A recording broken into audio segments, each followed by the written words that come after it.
साधारणतः मनुष्य इंद्रियों के विषय भोग के चिंतन में लीन रहता है। 5 इंद्रियां हैं, इसलिए महावीर कहते हैं 5 ही मनुष्य के चिंतन के विषय। इंद्रियों के विषय तथा 5 प्रकार के चिंतनकारी को छोड़कर केवल गमन क्रिया में तन्मय हो, उसी को प्रमुख महत्व देकर उपयोग पूर्वक, जागृति पूर्वक चलना चाहिए। जो हम कर रहे हैं वो हम शायद ही मनपूर्वक करते हैं। जो हम करते हैं यंत्रवत करते हैं। मन और 1000 काम करता है। जैसे राह पर चल रहे हैं, शरीर तो राह पर होता है, मन न मालूम कहीं और हो सकता है। घर पर हो, दुकान पर हो, मंदिर में हो, लेकिन एक बात सुनिश्चित है कि वहां नहीं होगा जहां तुम हो। जिस दिन मन वहां हो जाए जहां तुम हो, उसी दिन आत्मबोध का प्रारंभ होता है। मन का और शरीर का एक साथ, एक ही स्थान, एक ही काल में हो जाना ध्यान है। मन और शरीर अलग अलग चलते रहते हैं, और जब तक उन दोनों का मिलन न हो तब तक तुम्हें उसका पता न चल सकेगा जो दोनों के पार है। महावीर चलने पर जोर देते हैं, क्योंकि महावीर का जो सन्यासी है वो परिव्राजक था। वो चलता रहता है एक गांव से दूसरे गांव। महावीर ने कहा है कि सन्यासी रुके ना। ये प्रतीक था। ये प्रतीक लोगों ने बड़ी जड़ता से पकड़ लिया। ये प्रतीक था ऐसा जैसे कि नदी चलती रहती है, ऐसा सन्यासी चलता रहे। कहीं ठहरे ना, कहीं मन को ना लगाए, कहीं डबरा ना बनाए, बहाव तोड़े ना, बहाव बना रहे। ये बात बड़ी गहरी थी, इसे बड़े ऊपरी अर्थों में पकड़ लिया गया। जैन मुनि अब भी चलता है, एक गांव से दूसरे गांव बदल लेता है, लेकिन भीतर का बहाव कहां है? भीतर तो सब जड़ है, सब ठहरा हुआ है। भीतर गति कहां है? और महावीर ने कहा गति धर्म है, अगति अधर्म है। महावीर से ज्यादा क्रांतिकारी विचारक धर्म के जगत में दूसरा नहीं हुआ। किसी दूसरे व्यक्ति ने नहीं कहा है कि अगति अधर्म और गति धर्म।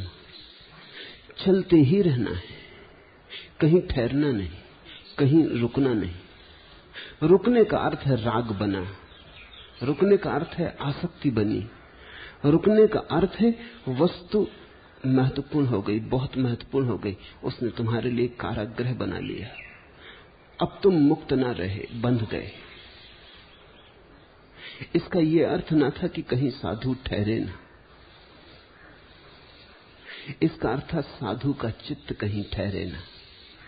तो जैन मुनि अब भी चलता है, लेकिन चित्त तो कभी का बंध गया है 1000 तरह के बंधनों में। इसलिए महावीर अपने मुनियों को कहते हैं, चलते समय उपयोग पूर्वक चलना। चलना अकेला काफी नहीं है, गति अकेली काफी नहीं है, क्योंकि अगर गति अकेली हो और विवेक ना हो पीछे, तो गति विक्षिप्त करेगी। देखें, पूरब में डबरे बन गए हैं चेतना के। परंपरा, रूढ़ी, अतीत बहुत बोझिल होकर बैठ गया, पत्थर की तरह छाती पर।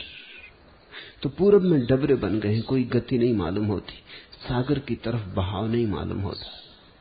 लेकिन एक अर्थ में लोग पश्चिम की बजाय ज्यादा शांत हैं, गरीब हैं, दीन हैं, हीन हैं, दुखी हैं, फिर भी शांत हैं। सुविधा नहीं है, सुख नहीं है, शायद भोजन वस्त्र छप्पर भी नहीं, तो भी पश्चिम के मुकाबले ज्यादा शांत है, कम बेचैन है। पश्चिम में गति पर जोर है, प्रगति पर जोर है। दौड़ो,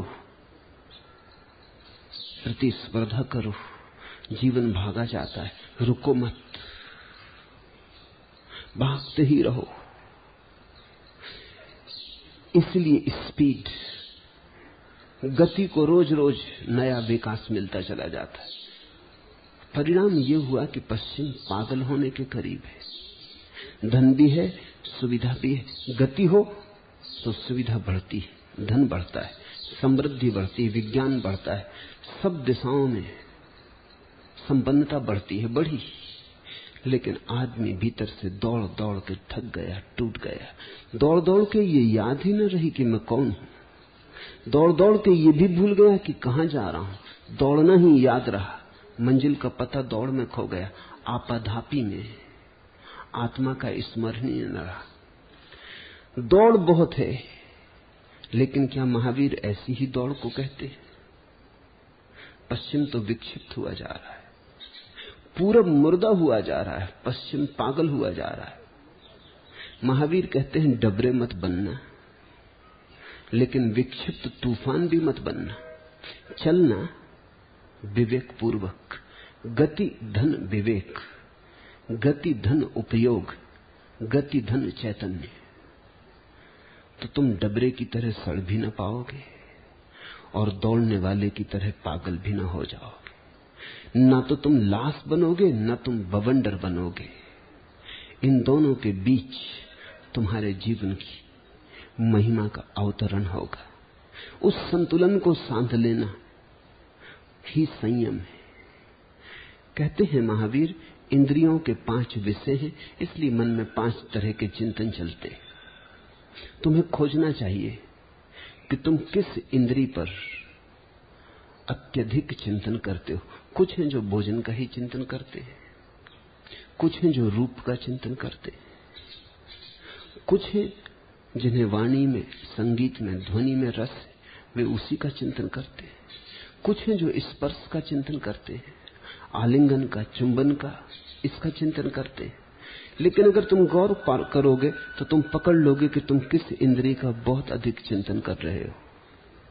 चलते, बैठते, उठते, सोते उसी इंद्रिय पर बार बार लौट आते हो। भोजन का दीवाना भोजन के ही संबंध में सोचता रहता है। नीरो के संबंध में कहा जाता है कि वो इतना भोजन के लिए पागल था कि भोजन करते करते ही रात सो जाता था और उठते से ही भोजन की मांग शुरू हो जाती। इतना ज्यादा भोजन कोई कर नहीं सकता, क्योंकि भोजन की एक सीमा है, एक जरूरत है। तो उसने चिकित्सक रख छोड़े थे। वो भोजन करे, चिकित्सक उसे जल्दी से वमन करवा दे ताकि वो फिर भोजन कर सके। पेट भरा हो तो कैसे भोजन करोगे? तो वमन। ऐसा पागल कोई आदमी नहीं हुआ जैसा नीरो पागल था। लेकिन थोड़ा बहुत नीरो तुम अपने में छिपा हुआ पाओगे। जब पेट भर गया हो तब भी तुम भोजन किए चले जाओ तो थोड़ा बहुत अंश में नीरो तुम्हारे भीतर है।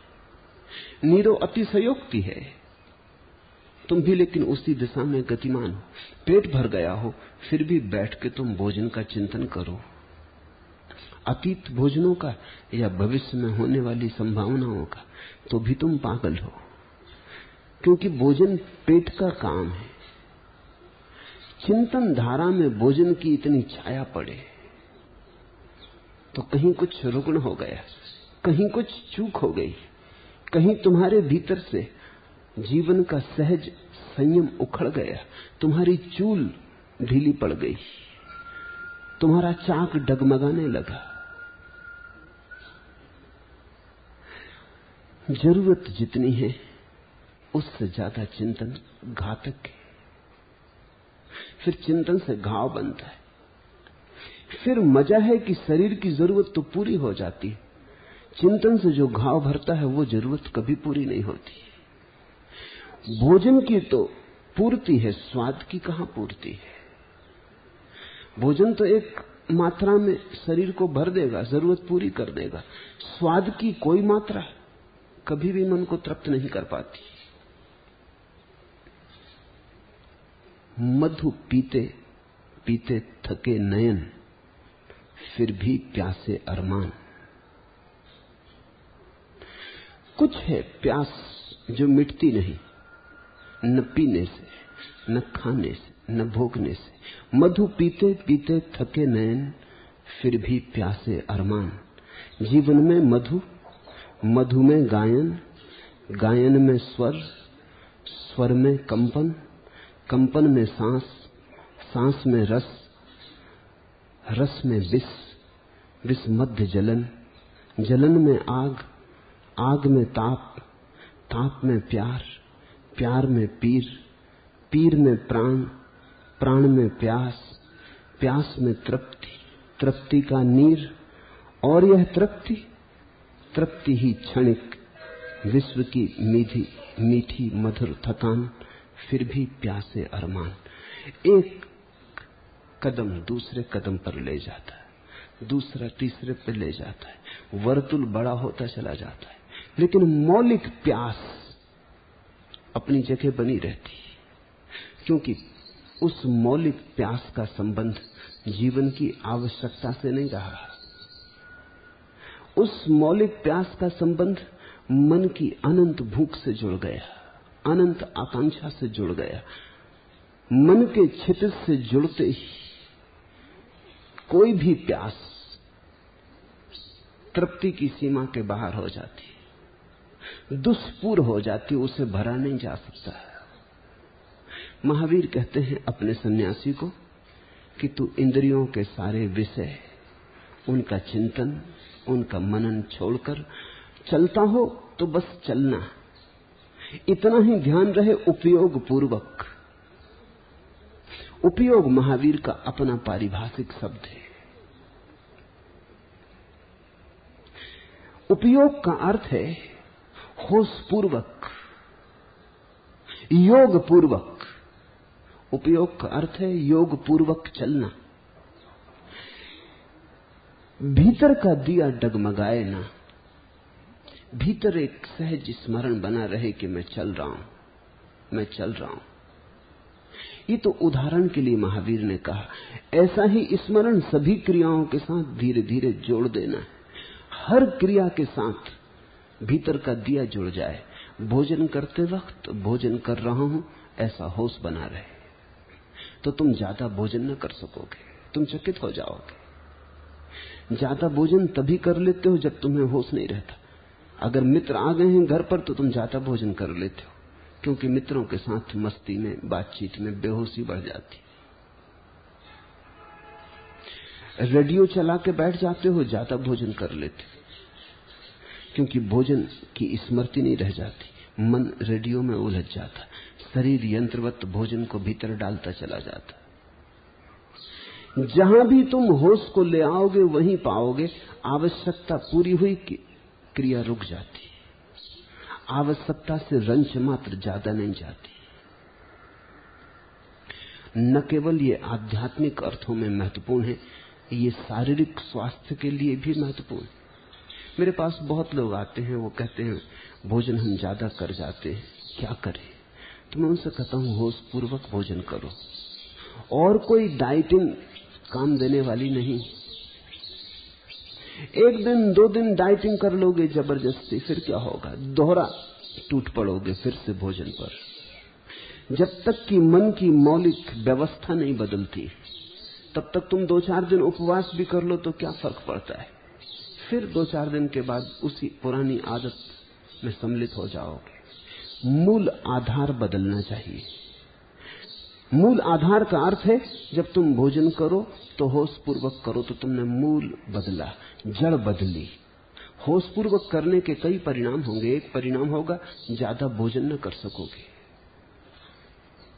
क्योंकि होश खबर दे देगा कि अब शरीर भर गया। शरीर तो खबर दे ही रहा है, तुम बेहोश हो इसलिए खबर नहीं मिलती। शरीर की तरफ से तो इंगित आते ही रहे हैं। शरीर तो यंत्रवत खबर भेज देता है कि अब बस रुको, मगर वहां रुकने वाला बेहोश, उसे खबर नहीं मिलती। शरीर तो टेलीग्राम दिए जाता है, लेकिन जिससे मिलना चाहिए वो सोया है, उसे कुछ पता नहीं चलता। फिर धीरे धीरे इस बेहोशी की मात्रा इतनी बढ़ जाती है कि शरीर की सूचनाओं का खटका भी मालूम नहीं होता। होश पूर्वक भोजन करो। भोजन करते वक्त सिर्फ भोजन करो। उस समय न बाजार की सोचो, न व्यवसाय की सोचो, न राजनीति की सोचो, न धर्म की सोचो। उस समय कुछ सोचो ही मत।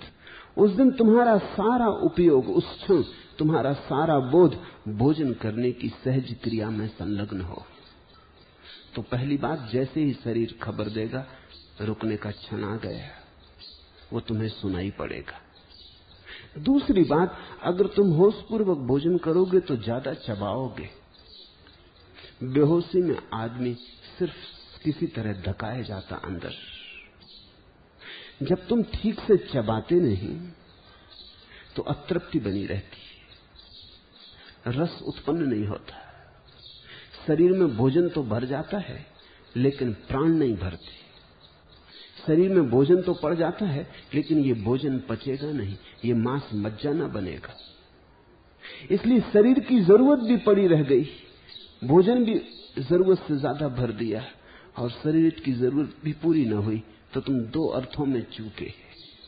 अगर होशपूर्वक भोजन करोगे, इसलिए समस्त धर्म शास्त्र कहते हैं भोजन करते समय बोलो मत, बात मत करो, क्योंकि बात तुम्हें हटाएगी, चुकाएगी। भोजन करते समय सिर्फ भोजन करो। भोजन करते वक्त भोजन को ही ब्रह्म समझो। इसलिए उपनिषद कहते हैं अन्नम ब्रह्म।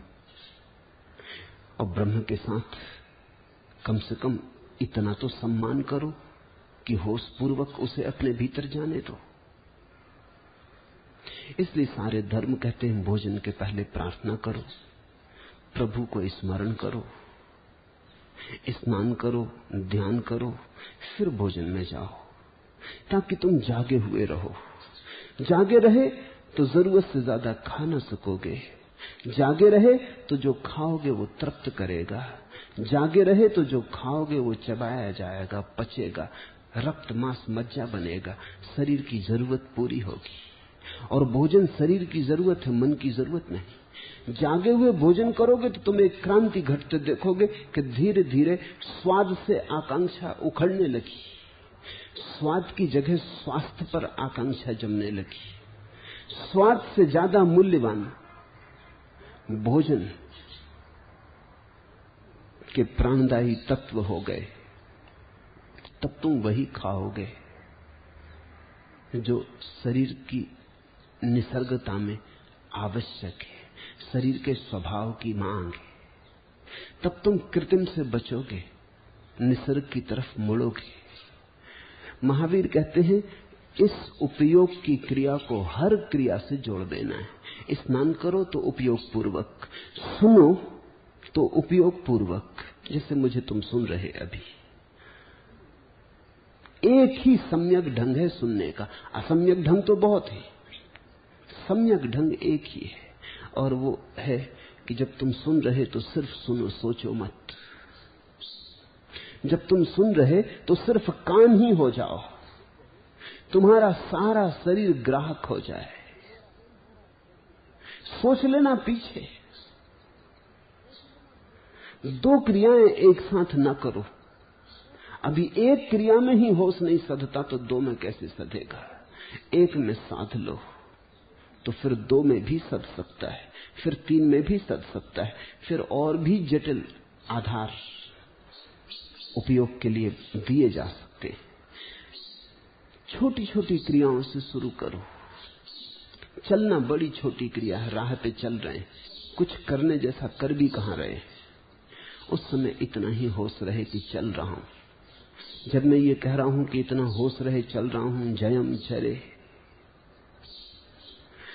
तो इसका ये अर्थ नहीं कि तुम भीतर दोहराओ कि मैं चल रहा हूं, मैं चल रहा हूं।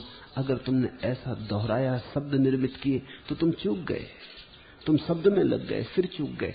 जब मैं कह रहा हूं जाग के चलो, तो इसका केवल इतना ही अर्थ है मन में कोई चिंतन न चले, निर्मल दर्पण हो मन का, सिर्फ चलने की छाया पड़े, सिर्फ चलने का भान रहे, बेभान ना चलो।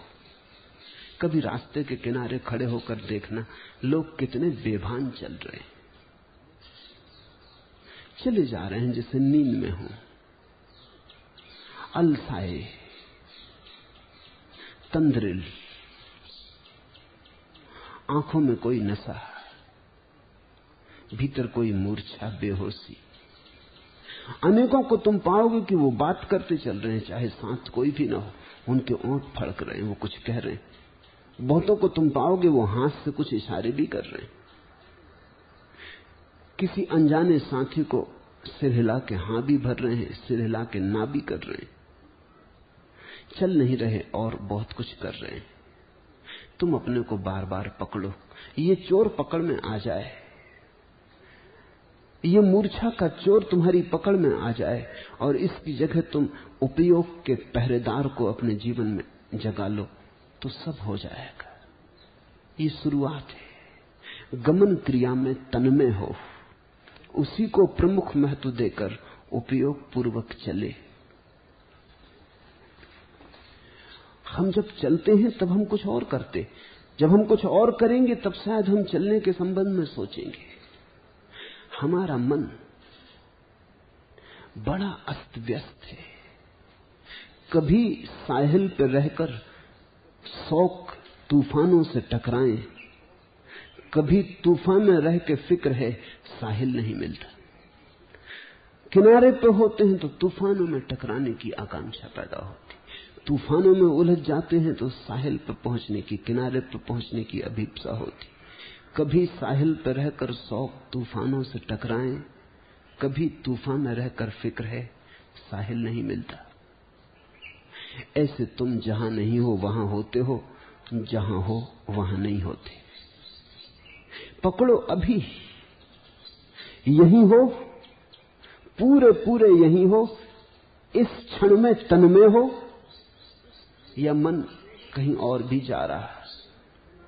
मैं जो कह रहा हूं अगर तुम उस पर सोचने भी लगे तो चूके, क्योंकि सोचने का अर्थ है तुम या तो अतीत में गए, पहले तुमने कुछ सुना होगा, पढ़ा होगा, सोचा होगा, सार संपदा है तुम्हारे विचारों की, उसका तुम मेल ताल बिठाने लगे। जो मैं कहता हूं ठीक कहता हूं, जो मैं कहता हूं तुमसे मेल खाता, तुम्हारी स्वीकृति है या नहीं है। या तुम आगे निकल गए, मैं कह रहा हूं जाग के चलो, तुम सोचने लगे अच्छा कल सुबह से जाग के चलेंगे, तो भी चूक गए, तो भी भूल हो गई। तुमने तय कर लिया मन में कि ठीक है अब ये बात समझ में आ गई है, अब जाग कर ही काम करेंगे, तो भी चूक हो गई। तो भी तुमने जाग के ही नहीं सुना, तो जाग के तुम चलोगे क्या। तो जैसे जैसे तुम पाओ कि मन छिटक छिटक के भागता है, पारे की तरह पकड़ो कि छिटक छिटक जाता है, इधर से पकड़ो तो दूसरी राह खोज लेता है। मगर अगर तुम समझ पूर्वक मन का पीछा करते रहो तो एक दिन ऐसी घड़ी आती है कि मन ठहर जाता, रुक जाता क्षण में, स्थिर। गीता उस स्थिति को परम स्थिति मानती। ऐसे रुकते रुकते एक घड़ी आती है जबकि जरा भी कंपन नहीं होता, तो स्थिति प्रज्ञा, तो रुक गई प्रज्ञा। महावीर उसको ही उपयोग कहते हैं।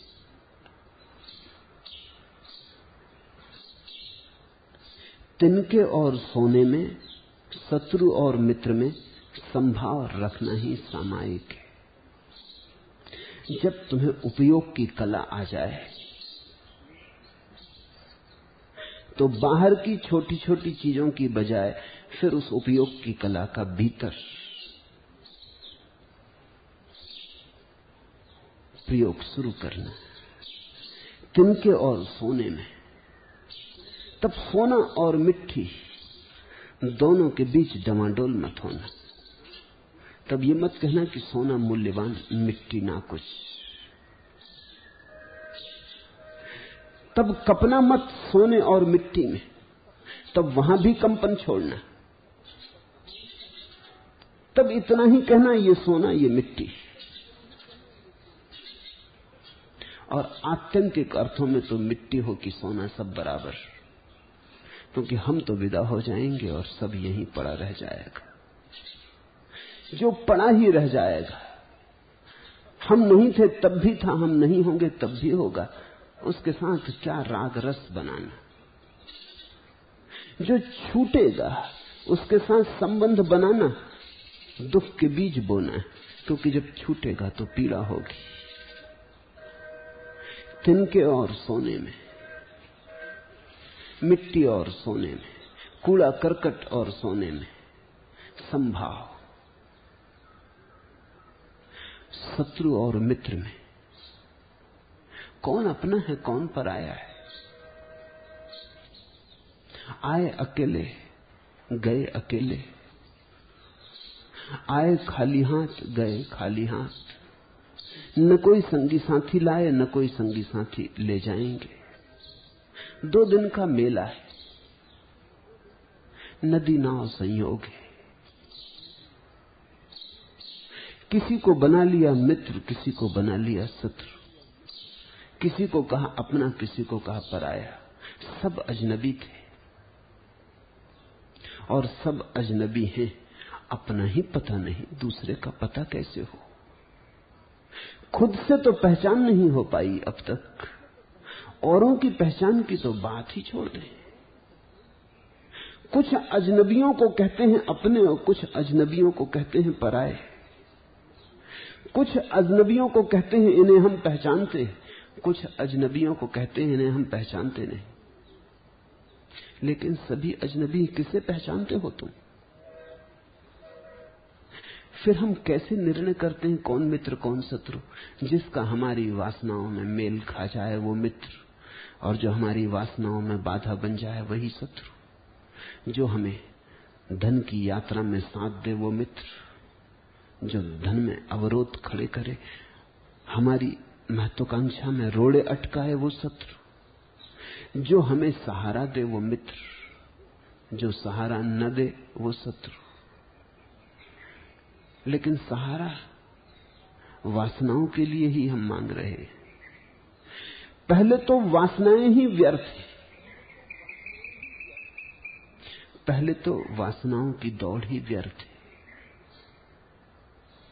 तो महावीर कहते हैं तिनके और सोने में, शत्रु और मित्र में संभाव रखना ही सामायिक है। ये ध्यान की बड़ी गहरी परिभाषा हुई, ध्यान की आत्यंतिक परिभाषा हुई। कहते हैं समता सामायिक, सम्यत्व, संतुलन, संयम। 2 अतियों के बीच डोलना ना, बीच में खड़े हो जाना, न बाएं न दाएं, मध्य में स्थिर हो जाना सामायिक। प्रेम और घृणा कोई भी पकड़े ना, जन्म और मृत्यु कोई भी जकड़े ना। न तो हम कहें किसी को कि आओ, न हम कहें किसी को कि जाओ। न तो किसी के लिए स्वागत हो और न किसी के लिए अपमान हो। ऐसी अवस्था को महावीर कहते सामायिक। बेकार बहाना टालम टोल व्यर्थ सारी, आ गया समय जाने का जाना ही होगा। तुम चाहे कितना चीखो चिल्लाओ रो, पर मुझको डेरा आज उठाना ही होगा। कल खेला था अलियों कलियों की गलियों में, अब आज मुझे मरघट में रास रचाने दो। कल मुस्काया था बैठ किसी की पलकों पर, अब आज चिता पर बैठ मुझे मुस्काने दो। जिस जीवन में मौत छिपी है, जहां डेरा लग भी नहीं पाता कि उखाड़ने का समय आ जाता है, ठोक भी नहीं पाते खूंटे, एक तरफ ठोकना पूरा हो पाता है, दूसरी तरफ से उखड़ना शुरू हो जाता है। ये बाजार भर भी नहीं पाता कि संध्या हो जाती है। यहां मिलन हो कहां पाता और विरह की यात्रा शुरू हो जाती। बेकार बहाना टालम टोल व्यर्थ सारी, आ गया समय जाने का जाना ही होगा। तुम चाहे कितना चीखो चिल्लाओ रो, पर मुझको डेरा आज उठाना ही होगा। एक पल भी यहां ठहराओ कहां है? बनाओ मिटाओ जमाओ उखाड़ो, खोलो बंद करो, इस छोटी सी क्षणभंगुर व्यवस्था में हम मित्र भी बना लेते, शत्रु भी बना लेते, राग बना लेते, विराग बना लेते, धन संभाल के रख लेते, कूड़ा करकट बाहर फेंक आते, और फिर एक दिन हम पड़े रह जाते और जो संभाला था वो पड़ा रह जाता। महावीर कहते हैं इसका बोध रहे, इसकी समझ रहे, तो तुम जकड़ोगे ना, पकड़े ना जाओगे, कारागृह ना बनाओगे, तुम मुक्त रह सकोगे। होश मुक्ति है। चीजें जैसी हैं उनको वैसे ही देख लेना मुक्ति है। सोना सोना है, मिट्टी मिट्टी है, लेकिन दोनों में से कोई भी तुम्हारा नहीं। मित्र शत्रु कौन तुम्हारा है?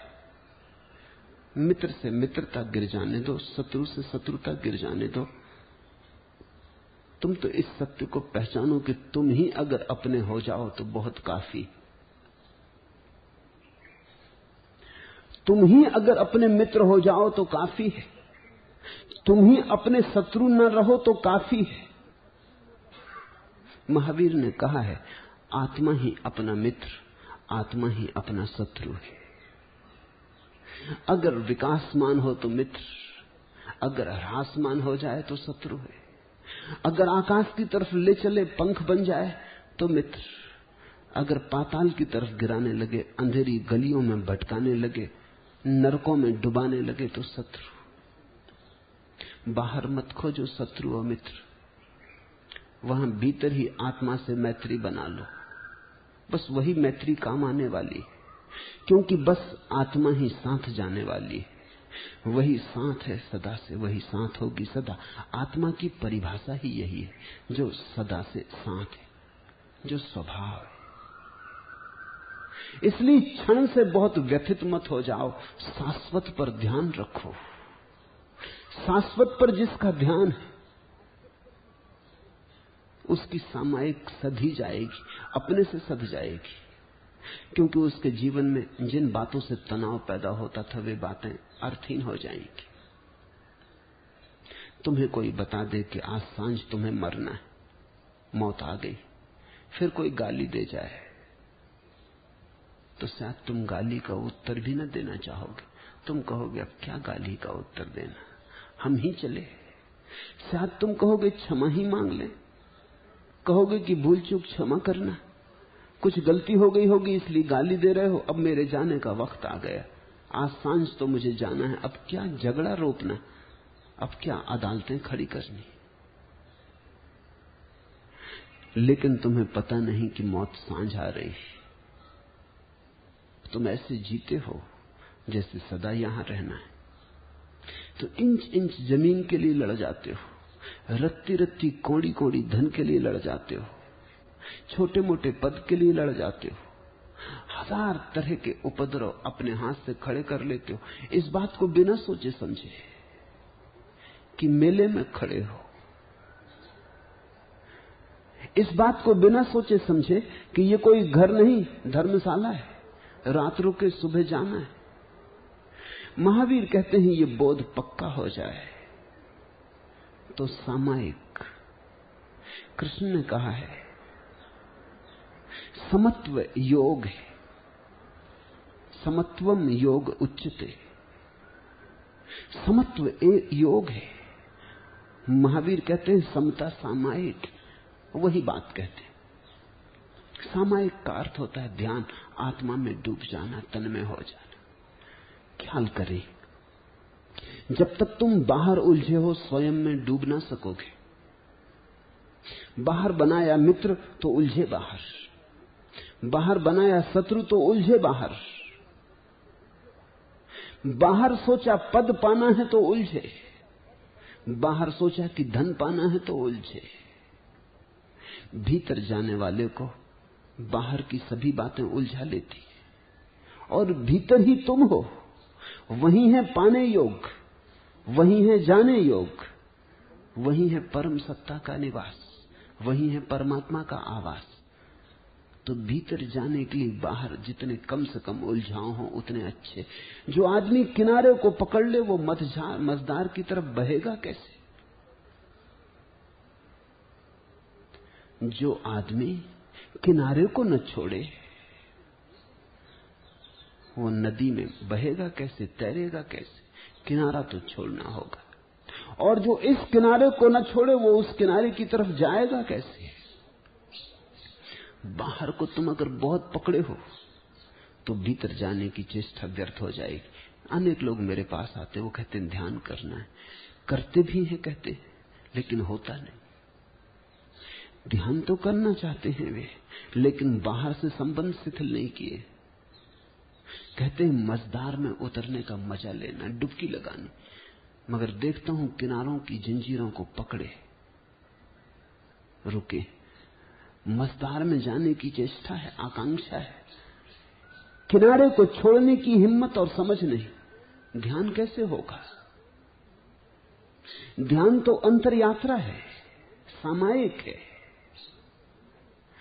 तो महावीर कहते हैं बाहर से थोड़े हाथ शिथिल करो, खाली करो, बाहर से थोड़ी आंख बंद करो। अगर बाहर मित्र है तो बाहर की याद आएगी, अगर बाहर शत्रु है तो बाहर की याद आएगी। ख्याल रखना, मित्र ही नहीं बांधते, शत्रु भी बांध लेते। अक्सर तो ऐसा होता है कि मित्रों से भी ज्यादा शत्रुओं की याद आती। अक्सर तो ऐसा होता है कि जिससे तुम्हें प्रेम है उसकी चाहे तुम विस्मृति भी कर दो, लेकिन जिससे तुम्हें घृणा है और क्रोध है उसे तुम भूल ही नहीं पाते। फूल तो भूल भी जाएं, कांटों को कैसे भूलोगे? चुभते। अपनों को तो तुम विस्मरण भी कर सकते हो, दुश्मनों को कैसे विस्मरण करोगे? और ये बाहर के मित्र और बाहर के शत्रु बाहर का धन और पद खींचते हैं बाहर की तरफ, और भीतर तुम जाना चाहते हो। लोग कहते हैं हम बड़े बेचैन हैं, शांति चाहिए, और ये सोचते ही नहीं कि बेचैनी का कारण जब तक न मिटाओगे, शांति कोई आकस्मिक थोड़ी मिलती, शांति कोई अनायास आकाश से थोड़ी बरस पड़ती। शांति उसे मिलती है जिसने अशांति के कारणों से अपने हाथ अलग कर लिए। वे कारण हैं बाहर के द्वंद में चुनाव करना। कृष्णमूर्ति कहते हैं चॉइसलेस अवेयरनेस, वही महावीर की सामायिक चुनाव रहित बोध, निर्विकल्प जागरूकता। न यह मेरा है न वह मेरा है, न यह न वह। फिर बाहर से हाथ छूटे, फिर तुम चले भीतर, फिर तुम सर के भीतर, फिर तो तुम रोकना भी चाहोगे कि अब कैसे रुकें, तो न रुक पाओगे। जैसे ढलान पर, चिकनी मिट्टी पर तुम फिसल चले। एक बार हाथ से जंजीरें भर छूट जाएं, लेकिन जंजीरों को तुमने समझा है आभूषण। तुम जंजीरों में लेते हो गौरव, तुम मान के चलते हो कि जंजीरें ही जीवन का सब कुछ सार है। कितना बड़ा मकान है, कितना सोने का अंबार है, कितनी बड़ी कुर्सी पर तुम बैठे हो। तुमने कारागृह को महल समझ रखा है, तो तुम छोड़ोगे कैसे?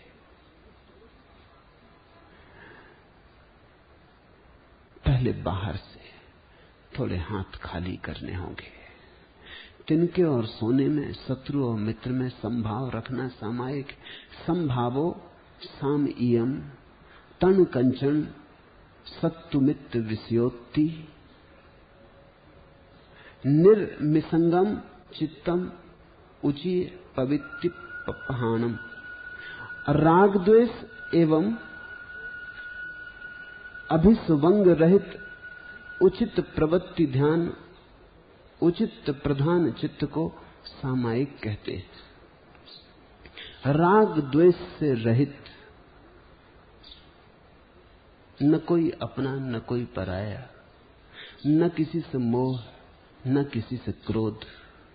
राग द्वेष रहित, अभिसुवंग रहित, उचित प्रवृत्ति प्रधान चित्त को सामायिक कहते हैं। बाहर नहीं जा रहा जो चित्त, भीतर जा रहा जो चित्त, उसे सामायिक कहते हैं।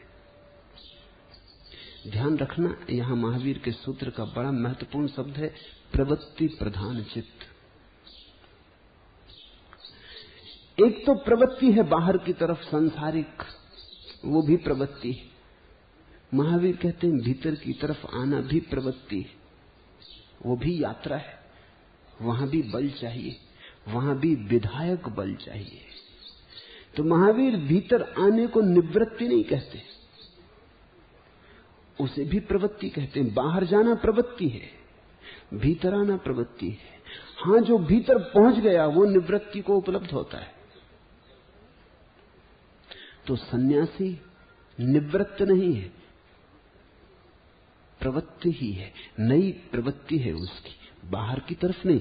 तीर उसका बाहर की तरफ नहीं जा रहा, भीतर की तरफ जा रहा, लेकिन तीर अभी चढ़ा है, प्रत्यंचा अभी खींची है। सिद्ध निवृत्त है, जो पहुंच गया, जो कहीं भी नहीं जा रहा है, जो अपने घर आ गया, जिसने अपने केंद्र को पा लिया, वो निवृत्त है। इसलिए साधारणतः हम सन्यासियों को निवृत्त कहते हैं, वो गलत है। सन्यासी निवृत्त नहीं है, सन्यासी ने नई प्रवृत्ति खोजी, ऊर्जा का नया प्रवाह खोजा, नई यात्रा, नई तीर्थ यात्रा, पैरों के लिए नया लक्ष्य, नया साध्य, नए क्षितिज।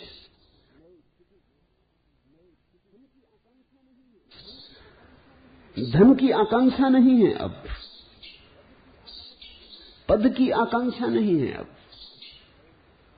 तो स्वयं को पाने की आकांक्षा है, स्वयं को पाने की अभीप्सा है, लेकिन वह भी अभीप्सा है। इसलिए महावीर कहते हैं जब तक सिद्ध ना हो जाओ तब तक रुकना मत, चलते ही जाना। जब ऐसी घड़ी आ जाए कि बाहर तो छूट ही जाए, भीतर भी छूट जाए, क्योंकि बाहर और भीतर साथ साथ जुड़े, एक ही सिक्के के दो पहलू। जब बाहर पूरी तरह छूटेगा तो भीतर भी पूरी तरह छूटेगा, और जब तक भीतर का कुछ बचा है तब तक बाहर का भी कुछ दबे छिपे बचा रहेगा। जब दोनों ही छूट जाएं, सिक्का हाथ से गिर जाए। महावीर ने आत्मा के 3 रूप कहे, बहिर आत्मा, संसार की तरफ प्रवृत्ति, अंतरात्मा, अपनी तरफ प्रवृत्ति, और परमात्मा, प्रवृत्ति शून्यता, निवृत्ति। केवल परमात्मा निवृत्त है। महावीर को उनके भक्तों ने भगवान कहा। महावीर के दर्शन शास्त्र में सृष्टा की तरह भगवान के लिए कोई जगह नहीं है। सृष्टि अनादि है, किसी ने कभी बनाई नहीं। सृष्टि का कोई मालिक, कोई परमात्मा, कोई नियंता नहीं। फिर महावीर के भक्तों ने महावीर को भगवान कहा, और महावीर ने कभी इंकार नहीं किया किसी को कि मुझे भगवान मत कहो। भगवान को इंकार करके फिर उन्होंने कैसे स्वीकार कर लिया स्वयं को भगवान पुकारे जाना। महावीर के विचार जगत में भगवान का दूसरा ही अर्थ है, उसका कोई संबंध सृष्टि के बनाने से नहीं है, नियंत्रण से नहीं है। भगवान का अर्थ है निवृत्ति की परम दशा, जिसकी सब प्रवृत्ति जाती रही। धन तो छोड़ा ही, ध्यान भी छोड़ा, पद तो छोड़े ही, बाहर की दौड़ तो छोड़ी ही, भीतर की दौड़ भी गई, दौड़ ही गई। जो सब भांति परम अवस्था में लीन हो गया, सिद्धावस्था। अब कहीं जाने को ना रहा, कुछ पाने को ना रहा। जो पाना था पा लिया, जहां जाना था पहुंच गए। जो अपने स्वभाव में लीन हो गया। स्वभाव की इस परम दशा को महावीर ने भगवान, भगवत्ता, और यही निवृत्ति की दशा है।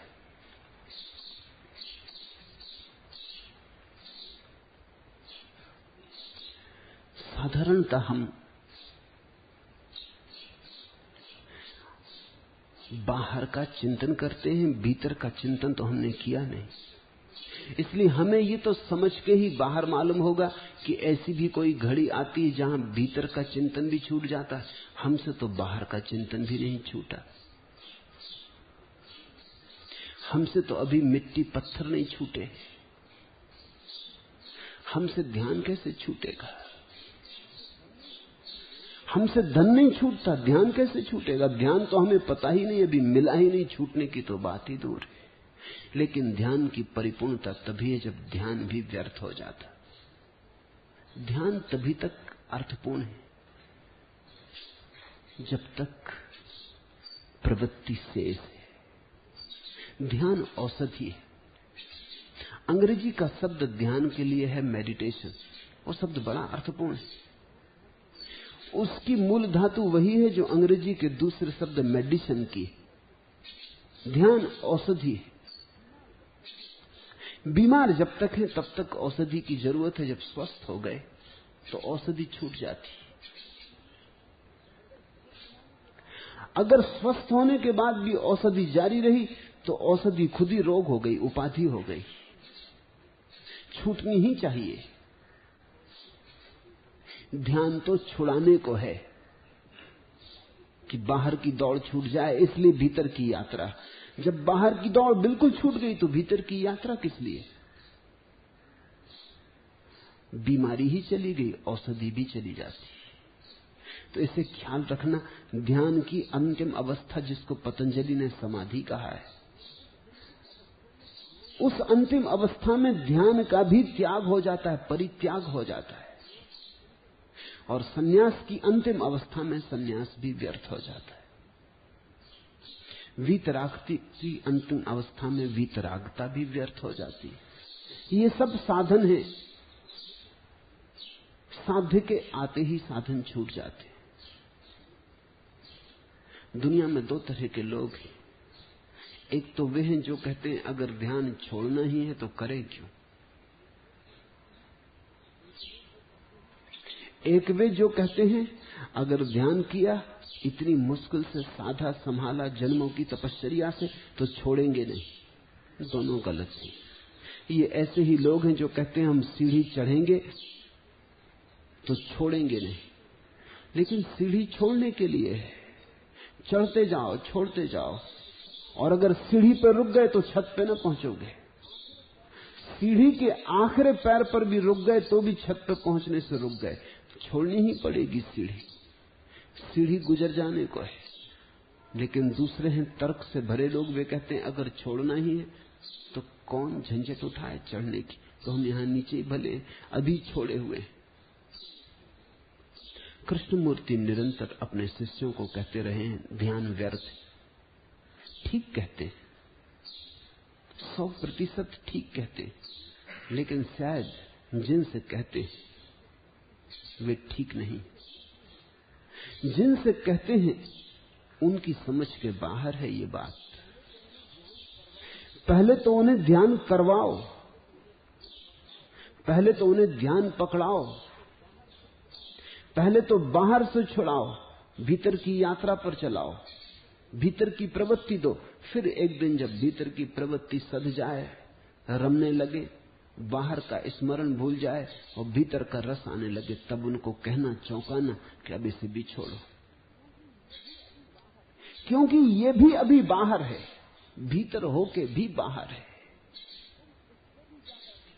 तुम इससे भी ज्यादा भीतर हो। तुम सिर्फ साक्षी भाव हो। जिसको पता चल रहा है ध्यान का आनंद, वही हो तुम। ध्यान तुम नहीं हो। कोई संभोग में सुख ले रहा, उसकी भूल क्या है? वो साक्षी को भोक्ता समझ रहा है। फिर कोई समाधि में सुख लेने लगा, उसकी भूल क्या है? वही भूल है, भूल वही की वही है। वो अब फिर साक्षी को भोगता समझ रहा है। संभोग हो कि समाधि, तुम दोनों के पार हो। तुम कुछ ऐसे हो कि तुम सदा पार ही हो। कुछ भी घटे, धन मिले कि ध्यान मिले, पद मिले कि परमात्मा मिले, तुम सदा पार हो। तुम्हारा होना ट्रांसेंडेंटल है, भावातीत है, विचारातीत है। तुम साक्षी हो। तुम जो देखते हो उसी से अन्य हो जाते हो। जो दृश्य में बन जाता है तुम्हारे लिए, तुम उसी के दृष्टा हो जाते हो। इसलिए कोई भी अनुभव तुम्हारा स्वभाव नहीं, सब अनुभव तुम्हारे लिए दृश्य है। आकाश में चमकती बिजली देखो या आंख बंद करके ध्यान की गहराइयों में कौंधते हुए प्रकाश देखो, बराबर है। बाहर खिले फूल देखो कि भीतर ध्यान की अंतिम गहराइयों में सहस्त्रार का खिलता कमल देखो, एक ही बात है। लेकिन मैं ये नहीं कह रहा हूं कि उस सहस्त्रार को पाना मत। मैं कह रहा हूं बाहर के फूल से तो भीतर का फूल बड़ा कीमती। चलो बाहर का फूल इसी आशा में छोड़ो कि भीतर का फूल खिले। जिस दिन भीतर का फूल खिलेगा उस दिन तुमसे आखिरी बात भी कही जा सकेगी कि अब इसे भी छोड़ो, अभी और भी एक है छिपा इसके भी पार। वही तुम हो जो सदा पार है, जिसका स्वभाव ही पार होना है, वही तुम हो। तो महावीर कहते हैं प्रवृत्ति, ध्यान को भी, सामायिक को भी, निवृत्ति तो तब होगी जब ध्यान का भी त्याग हो जाएगा। इसका अर्थ हुआ संसारी तो प्रवृत्त है ही, सन्यासी भी प्रवृत्त है। दिशा अलग अलग, लक्ष्य भिन्न भिन्न, पर दोनों ऊर्जा के अश्व पर सवार है। दोनों कहीं जा रहे, दोनों का कोई लक्ष्य है। तीर प्रत्यंचा पर चढ़ा है, अभी तर्कस में नहीं पहुंचा।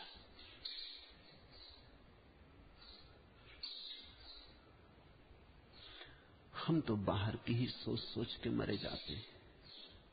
महावीर कहते हैं एक दिन भीतर का सोचना भी छोड़ देना। हम तो इंद्रियों के विषय सुख सोच सोच के विदग्ध होते रहते हैं। आज की रात और बाकी है, कल तो जाना ही है सफर पे मुझे। जिंदगी मुंतजिर है मुंह फाड़े, जिंदगी खको खून में लथड़ी। आंख में 16 हाय तुंद लिए, 2 घड़ी खुद को साधमा कर ले। आज की रात और बाकी, कल तो जाना ही है सफर पर मुझे। मरते मरते तक आदमी सोचता है कल तो जाना है, 2 घड़ी खुद को साधमा कर ले, थोड़ा और मजा ले ले, थोड़ा और सुख लूट ले, थोड़ी देर और सपनों में खो ले, थोड़ी देर और इस रस की भ्रांति में अपने को भरमा ले, थोड़ी देर और माया का राग रंग चले। आज की रात और बाकी है, कल तो जाना ही है सफर पे मुझे। 2 घड़ी खुद को साधमा कर ले, आज की रात और बाकी है। एक पैमाना मय सरजोस, लुत्फ गुफ्तार गर्मी आगोश। बोसे इस दर्जा आतसी बोसे, फूंक डालें जो मेरी किस्ते होश। रूह मैं बसता है तपा कर ले, आज की रात और बाकी। एक पैमाना मय सरजोस, एक और तेज शराब का प्याला पी ले। लुत्फ गुफ्तार गर्मी आगोश, और थोड़ी देर प्रिय से बातें कर ले, आलिंगन कर ले। बोसे इस दर्जा आसी बोसे, और गर्म चुंबन, आग्नेय चुंबन, और थोड़ी देर अपने को गरमा लें। फूंक डालें जो मेरी किस्तिये होश, और जो मेरी चेतना की फसल को जला डालें। ऐसे गर्म चुंबन और थोड़ी देर सही।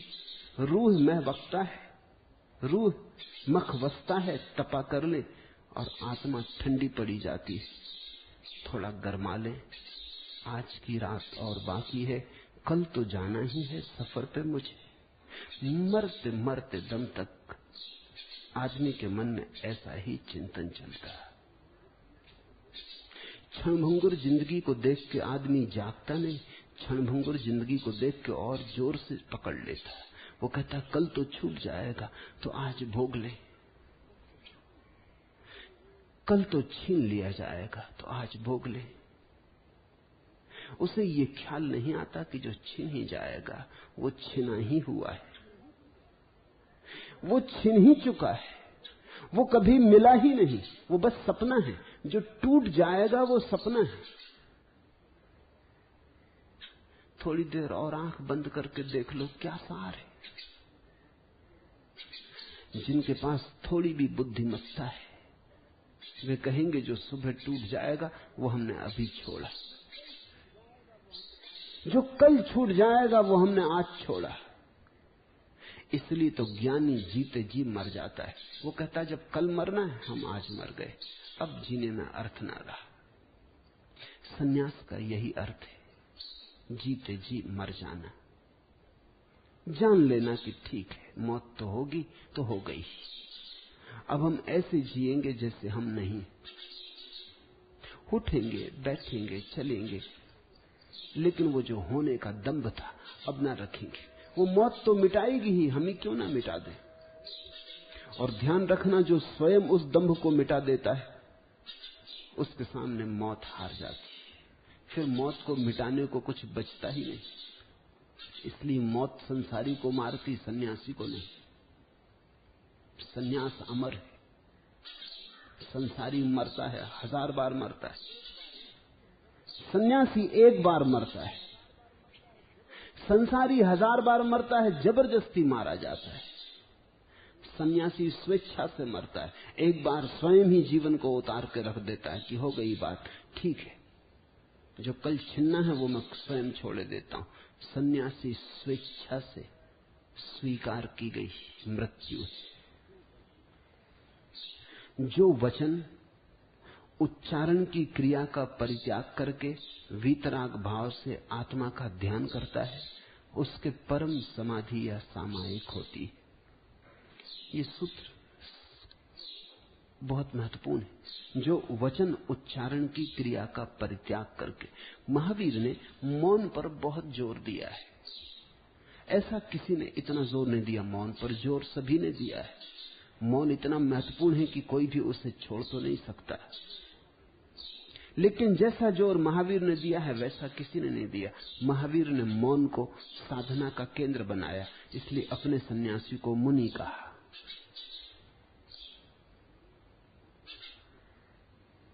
बुद्ध ने अपने सन्यासी को भिक्षु कहा, हिंदुओं ने अपने सन्यासी को स्वामी कहा। अलग अलग जोर है। हिंदुओं ने स्वामी कहा क्योंकि उन्होंने कहा कि जो आत्मा को जानने लगा वही अपना मालिक है, स्वामी। बुद्ध ने भिक्षु कहा, उन्होंने कहा जिसने अहंकार को पूरा गिरा दिया, इतना गिरा दिया कि कहा कि मैं भिक्षु हूं, कैसा स्वामी। जिसने अस्मिता जरा भी ना रखी, अहंकार जरा भी ना रखा, भिक्षा पात्र लेके खड़ा हो गया। जिसने सम्राट होने की घोषणा न की, जिसने सब घोषणाएं वापस ले ली, जिसने कहा मैं कुछ भी नहीं हूं, यही अर्थ है भिक्षु का। महावीर ने अपने सन्यासी को मुनि कहा। मुनि का अर्थ है जो मौन हो गया, जिसने वचन उच्चारण की क्रिया का परित्याग किया। क्यों महावीर ने इतना जोर दिया मौन पर, इसे ख्याल में ले। मनुष्य की सर्वाधिक महत्वपूर्ण बात बातचीत है, भाषा है, बोलने की क्षमता है। पशु है, पक्षी हैं, पौधे हैं तो, पर भाषा नहीं, बोल नहीं सकते। इसलिए पशु पक्षी पौधे अकेले अकेले हैं, उनका कोई समाज नहीं है। समाज के लिए भाषा जरूरी है। आदमी का समाज है। आदमी सामाजिक प्राणी है क्योंकि आदमी बोल सकता है। बोले बिना जुड़ोगे कैसे किसी से? जब बोलते हो तभी सेतु फैलते हैं और जोड़ होता है।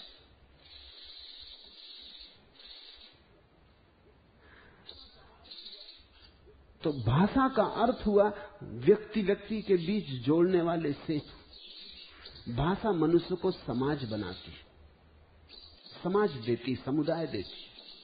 महावीर ने कहा मौन हो जाओ, अर्थ हुआ टूट जाओ, सारे सेतु तोड़ दो दूसरों से। बोलने के ही तो सेतु हैं, बोलने के द्वारा जुड़े हो। तोड़ दो बोलने के सेतु, अकेले हो जाओ। बोलना छोड़ते ही आदमी अकेला हो जाता है, चाहे बाजार में खड़ा हो। अगर बोलना जारी रहे तो पहाड़ पर बैठा भी अकेला नहीं है, वहां भी किसी से, कल्पना के मित्र से, शत्रु से बात करता रहेगा, वहां भी समाज बना रहेगा। कल्पना का ही सही, लेकिन समाज रहेगा, आदमी अकेला न होगा। बीच बाजार में आदमी मौन हो जाए, अचानक उसी क्षण मौन होते ही समाज खो गया। भीड़ के कारण समाज नहीं है, भाषा के कारण समाज है। तो महावीर ने कहा जंगल में भागने से क्या सार होगा, अपने में भाग जाओ, छोड़ दो दूसरे तक जाना। भाषा से ही हम दूसरे तक जाते हैं। तोड़ दो भाषा, अपने में लीन हो जाओ। महावीर 12 वर्ष मौन रहे। उन 12 वर्षों में उन्होंने क्या किया? उन्होंने सब भांति अपने को समाज से मुक्त किया। वे परम विद्रोही थे। समाज से सब भांति उन्होंने सब तरह के संबंध, सब धागे तोड़ डाले। उन्होंने सब तरह से अपने को समाज से अलग किया, क्योंकि उन्होंने पाया कि जितने तुम समाज से जुड़े हो उतने ही अपने से टूट जाते हो। स्वाभाविक गणित था, समाज से टूट जाओ, अपने से जुड़ जाओगे। फिर महावीर लौटे, समाज में लौटे, समझाने आए, बोले, लेकिन 12 वर्ष के मौन के बाद बोले। अब समाज से जुड़ने का कोई उपाय न था। अब उन्होंने सब भांति अपनी निपटता, एकांत को उपलब्ध कर लिया था, सब भांति कैवल्य को जान लिया था, स्वयं के अकेलेपन को पहचान लिया था। फिर आए, अब कोई डर न था, अब बोले। अब भाषा केवल उपयोग की बात रह गई, एक साधन मात्र। तुम्हारे लिए भाषा केवल साधन नहीं, भाषा तुम्हारी व्यस्तता है। बिना बोले तुम घबराने लगते हो, अगर कोई बात करने को न मिले तो बेचैन होने लगते हो। मनोवैज्ञानिक कहते हैं कि अगर 3 सप्ताह किसी आदमी को एकांत में बंद कर दिया जाए तो पहले सप्ताह तो वो भीतर भीतर बात करता है, दूसरे सप्ताह बोल बोल के बात करने लगता अकेले में ही, और तीसरे सप्ताह तो वो बिल्कुल ख्याल ही भूल जाता है कि अकेला है। वो अपनी प्रतिमाएं कल्पना की खड़ी कर लेता, उनसे बातचीत में संलग्न हो जाता है। कम्युनिस्ट मुल्कों में जिन कैदियों से उन्हें बात उगलवानी होती है, उनको वो सताते नहीं, उनको वो सिर्फ एकांत में डाल देते हैं, अंधेरी कोठरियों में डाल देते हैं, उनको पड़े रहने देते अकेले में। टेप लगे रहते हैं उनके आसपास, वो कुछ भी बोले तो वो टेप में संग्रहित हो जाता है। 3-4 सप्ताह के बाद जो वो उगलवाना चाहते थे वो खुद ही उगालने लगते। एक सीमा है। तुमने कभी ख्याल किया, कोई तुमसे गुप्त बात कह दे, कहे किसी को कहना मत, बस तुम मुश्किल में पड़े। उसका ये कहना कि किसी को कहना मत, कहने के लिए बड़ा उकसावा बन जाएगा, बड़ी उत्तेजना पैदा हो जाएगी। आदमी लेता है, देता है भाषा में, भीतर छिपा के रखना बहुत कठिन है। मैंने सुना एक सूफी फकीर के पास एक युवक आया और उस युवक ने कहा कि मैंने सुना है कि आपको जीवन का परम रहस्य मिल गया, आपके गुरु ने आपको कुंजी दे दी, उस गुप्त कुंजी को मुझे भी दे दें। उस सूफी फकीर ने कहा ठीक, लेकिन तुम इसे गुप्त रख सकोगे? किसी को बताना मत। उसने कहा कसम खाता हूं आपकी, पैर छुए कभी किसी को न बताऊंगा। वो सूफी बोला फिर ठीक, मैंने भी ऐसी ही कसम खाई है अपने गुरु के सामने। अब बोलो मैं क्या करूं? अगर तुम गुप्त रख सकते हो जीवन भर तो मैं भी रख सकता हूं, और अगर तुम सच पूछते हो तो मेरे गुरु ने भी मुझे बताई नहीं, क्योंकि उसने भी अपने गुरु के सामने ऐसी कसम खाई। सिर्फ अफवाह है, परेशान मत हो। गुप्त बात गुप्त रखी नहीं जा सकती। आदमी बोझिल अनुभव करने लगता है, जो बाहर से आया है वो बाहर लौटाना पड़ता है। जब तुम बोलते हो, तुमने ख्याल किया तुम वही बोलते हो जो बाहर से तुम्हारे भीतर आ गया है।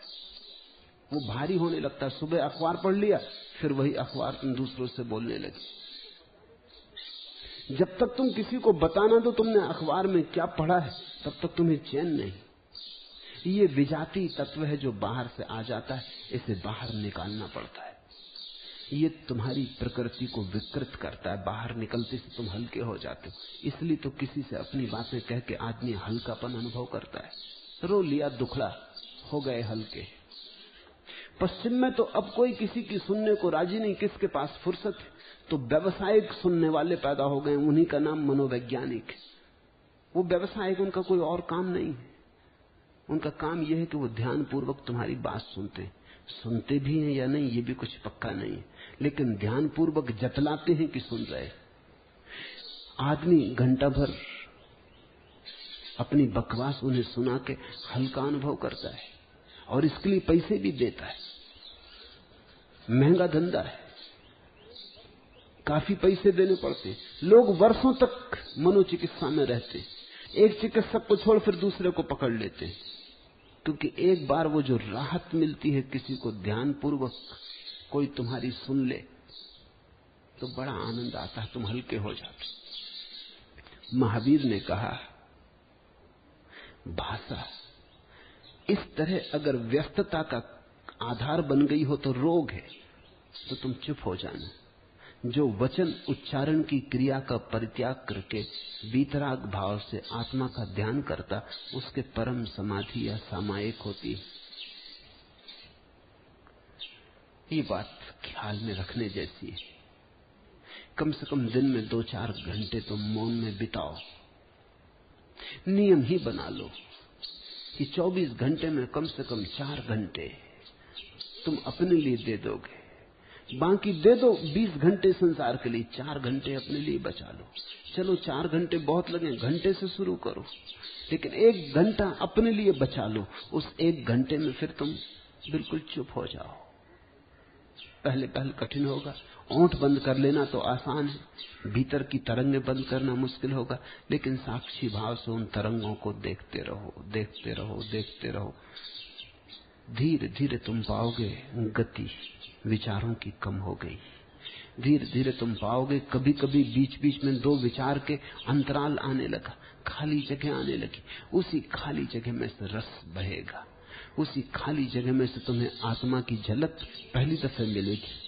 ये झलक ऐसे ही होगी जैसे वर्षा में बादल घिरे हों और कभी कभी सूरज की झलक मिल जाए, क्षण भर को किरणों की छटा छा जाए, फिर सूरज ढक जाए। लेकिन एक बार झलक आने लगे,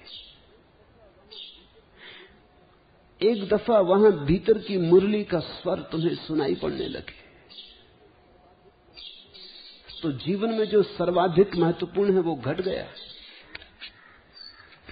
साज श्रृंगार छोड़ दौड़ो सब साज श्रृंगार, रास की मुरली रही पुकार। गई सहसा किस रस से भींग, वकुल वन में कोकिल की तान। चांदनी में उमड़ी सब ओर, कहां के मद की मधुर उफान। गिरा चाहती भूमि पर इंद्र, शिथिल बसना रजनी के संग। सिहरते पग सकता न संभाल, कुसुम कलियों पर स्वयं अनंग। ठगी सी रूठी नयन के पास, लिए अंजन उगली सुकुमार। अचानक लगे नाचने मर्म, रास की मुरली उठी पुकार। साज श्रृंगार छोड़ दौड़ो सब साज श्रृंगार, रास की मुरली रही पुकार। खोल बाहें आलिंगन हेतु, खड़ा संगम पर प्राणाधार। तुम्हें कंकन कुमकुम का मोह, और यह मुरली रही पुकार। सनातन महानंद में आज, बांसुरी कंकन एकाकार। बहा जा रहा अचेतन विश्व, रास की मुरली रही पुकार। साज श्रृंगार छोड़ दौड़ो सब साज श्रृंगार, रास की मुरली रही पुकार। एक बार भी तुम्हें भीतर की किरणों का बोध हो जाए। सुन पड़ी मुरली, रास का निमंत्रण मिल गया, उस परम प्यारे की सुध आ गई। वो तुम्हारे भीतर ही बैठा है, वो तुम्हें सदा से ही पुकारता रहा है, लेकिन तुम इतने व्यस्त हो दूसरों के साथ भाषा में, बोलने में, झगड़ने में, मित्रता शत्रुता बनाने में।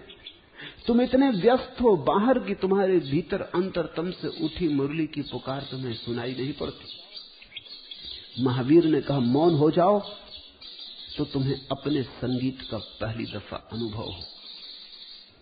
चुप हो जाओ, उस चुप्पी में ही उस अनाहत का नाद शुरू होगा। वह ध्वनिहीन ध्वनि, वह स्वरहीन स्वर तुम्हारे भीतर से उठने लगेगा। तुम्हारी अतल गहराइयों से, तुम्हारी चेतना की परम गहराइयों से तुम्हारे पास तक पहुंचने लगेगा। लेकिन मौन उसकी अनिवार्य शर्त है, और मौन का अर्थ है ओंठ से मौन, कंठ से मौन, भीतर विचार से मौन, धीरे धीरे सब तलों पर, सब परतों पर मौन। तब तुम मुनि हुए। मुनि का कोई संबंध वाह आचरण से नहीं, मुनि का संबंध इस अंतस दशा से है, मौन की दशा से है। और जो मौन को उपलब्ध हुआ वही बोलने का हकदार है। जो अभी मौन को ही नहीं जाना, वो तो बाहर के ही कचरे को भीतर लेता और बाहर फेंकता। उसका बोलना तो वमन जैसा है। जो मौन को उपलब्ध हुआ उसके पास कुछ देने को है, उसके पास कुछ भरा है जो बहना चाहता है, बटना चाहता है। उसके पास कुछ आनंद की संपदा है जो वो तुम्हारी झोली में डाल दे सकता है। महावीर 12 वर्ष मौन रहे। जीसस जब भी बोलते तो बोलने के बाद कुछ दिनों के लिए पहाड़ पर चले जाते, वहां चुप हो जाते। जब भी कोई महत्वपूर्ण बात बोलते तब तत्क्षण वे पहाड़ चले जाते। अपने मित्र संग साथियों को भी छोड़ देते, कहते अभी कोई मत आना, अभी मुझे जाने दो अकेले में। उस अकेले में जीसस क्या करते?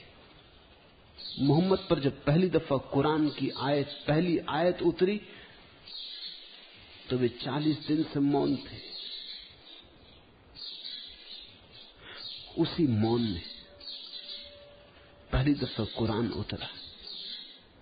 जो भी मौन में उतरा है वही शास्त्र है। मौन में जो नहीं उतरा वह शास्त्र नहीं, किताब होगी। जो मौन में कहा गया है, मौन से कहा गया है, वही उपदेश है। जो शब्द मौन में डूबे हुए नहीं आए, मौन में पगे हुए नहीं आए, वे सब शब्द रुग्ण हैं। स्वस्थ तो वे ही शब्द हैं जो मौन में पगे हुए आते। और अगर तुम ध्यान से सुनोगे तो तुम तत्क्षण पहचान लोगे कि ये शब्द मौन में पगा आया है या नहीं आया है। तुम्हारा हृदय तत्क्षण गवाही दे सकेगा, क्योंकि जितना शून्य लेकर शब्द आता है, अगर तुम शांतिपूर्वक सुनो तो शब्द चाहे तुम भूल भी जाओ, शून्य सदा के लिए तुम्हारा हो जाता है। शब्द चाहे तुम्हारे स्मृति में रहे या न रहे, शून्य तुम्हारे प्राणों पर फैल जाता है, तुम्हें नया कर जाता है, ताजा कर जाता है।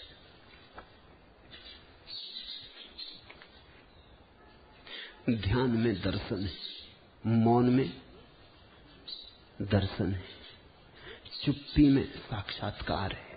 देख सकता हूं जो आंखों से वो काफी है मजाज, अहले इरफां की नवाजिश मुझे मंजूर नहीं। ठीक कहा है मजाज ने। दार्शनिकों की सेवा करने की मेरी कोई इच्छा नहीं, दार्शनिकों का सत्संग करने की मेरी कोई इच्छा नहीं। देख सकता हूं जो आंखों से वो काफी है मजाज। जो मैं अपनी आंख से देख सकता हूं वो पर्याप्त है। किसी और से क्या पूछना है, किसी और से क्या पूछने जाना है। आंख तुम्हारे पास है, लेकिन तुम्हारी आंख इतने शब्दों से भरी, इतने विचारों से ढकी, जैसे दर्पण पर धूल जम गई हो, दर्पण का पता ही ना चलता हो। झाड़ दो धूल, तुम्हारा दर्पण फिर झलकाएगा।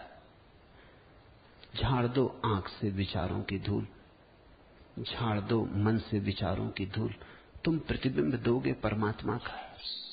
तुम्हारा दर्पण खोया नहीं, सिर्फ ढक गया धूल में। और धूल कितना ही दर्पण को ढांक ले, नष्ट थोड़ी कर पाती। इसलिए जब तक पहुंचा नहीं तभी तक परेशानी है, पहुंचते ही तुम चकित हो जाओगे। जन्मों जन्मों के अंधकार को क्षण में पहुंचा जा सकता है, और जन्मों जन्मों की जमी धूल को क्षण में बुहारा जा सकता है। कुछ ऐसा नहीं है कि तुम्हें जन्म जन्म तक सफाई करनी होगी। सफाई तो एक क्षण में भी हो सकती, सिर्फ त्वरा चाहिए, प्रवृत्ति चाहिए अंतर यात्रा की। ध्यान में लीन साधु सब दोषों का परित्याग करता है, इसलिए ध्यान ही समस्त अतिचारों का, दोषों का प्रतिक्रमण है। महावीर कहते हैं और सब ठीक है, लेकिन वास्तविक क्रांति ध्यान में ही घटती है। समस्त अतिचारों का, सब दोषों का परित्याग ध्यान में ही होता है। क्यों ध्यान में परित्याग होता है? महावीर नहीं कहते करुणा साधो, महावीर नहीं कहते दया साधो, महावीर नहीं कहते दान साधो, त्याग साधो, महावीर कहते हैं ध्यान साधो। क्यों? क्योंकि दान करोगे तो पहले एक कर्ता का भाव था कि मेरे पास धन है, दान करोगे दूसरे कर्ता का भाव पैदा हो जाएगा कि मेरे पास त्याग है, मैं दानी हूं। क्रोध किया था तो एक अहंकार था, करुणा करोगे तो दूसरा अहंकार हो जाएगा। दूसरा अहंकार स्वर्णिम है, पहला अहंकार सस्ता था, लेकिन हैं तो दोनों ही अहंकार। महावीर कहते हैं ध्यान। ध्यान का अर्थ है कि तुम्हें पता चले तुम करता ही नहीं हो, न क्रोध के, न करुणा के, न लोभ के, न दान के, तुम अकर्ता हो, साक्षी हो। ध्यान में लीन साधु सब दोषों का परित्याग करता है, परित्याग हो जाता है। ध्यान ही समस्त अतिचारों का, दोषों का प्रतिक्रमण है। झाण लणीनो साहु परिचागम कुणई सब दोषाणम तमहा दु झाण में भी सब अविचारस परिकणम। ध्यान सारभूत है, जो निज को निज भाव से देखता है, जो निज भाव को नहीं छोड़ता और किसी भी परभाव को ग्रहण नहीं करता, तथा जो सबका ज्ञाता दृष्टा है, वह परम तत्व मैं ही हूं। आत्म ध्यान में लीन साधु ऐसा चिंतन करता है, ऐसा अनुभव करता है, जो निज भाव को नहीं छोड़ता। ध्यान का अर्थ है निजता में आ जाना, अपने में आ जाना, बाहर से सब नाते छोड़ देना, बाहर से सब नाते तोड़ देना। इसलिए जरूरी नहीं कि तुम घर से भागो, क्योंकि ये बात तो आंतरिक है। घर से भागना भी बाहर से ही जुड़े रहना है। घर तो बाहर है, न पकड़ो न भागो। धन तो बाहर है, न पकड़ो न छोड़ो। सिर्फ एक बात स्मरण रखो कि ये मैं नहीं हूं, ये शरीर में नहीं, ये घर में नहीं, ये धन में नहीं, ये मन में नहीं। इतना भर स्मरण रखो, इतना ही याद रहे कि मैं सिर्फ साक्षी हूं, दृष्टा हूं, देखने वाला हूं। नीय भावम नवी मुच्चै पर भावम नेव गेन हय केयम जानदी पश्यदी सब्बम सो अहम इति चिंतिये नानी। पर भाव को छोड़कर निज भाव को नहीं छोड़ता, सबका ज्ञाता दृष्टा हूं, वह परम तत्व मैं ही हूं। ऐसी चिंतन धारा जिसमें सतत बहती रहती।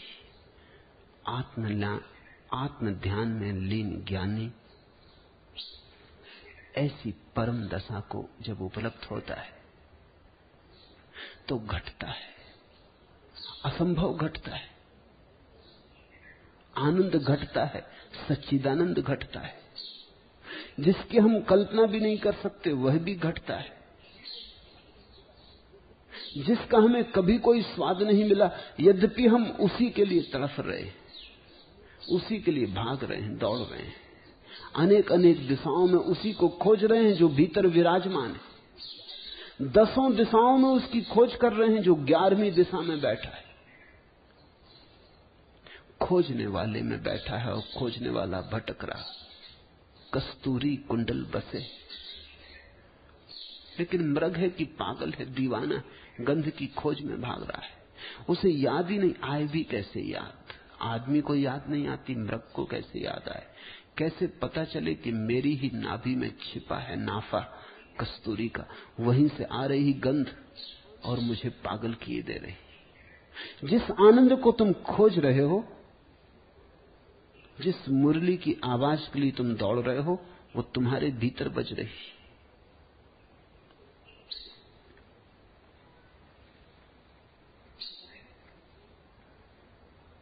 लेकिन तुम सपनों में खोए हो। बाहर की खोज सपना है,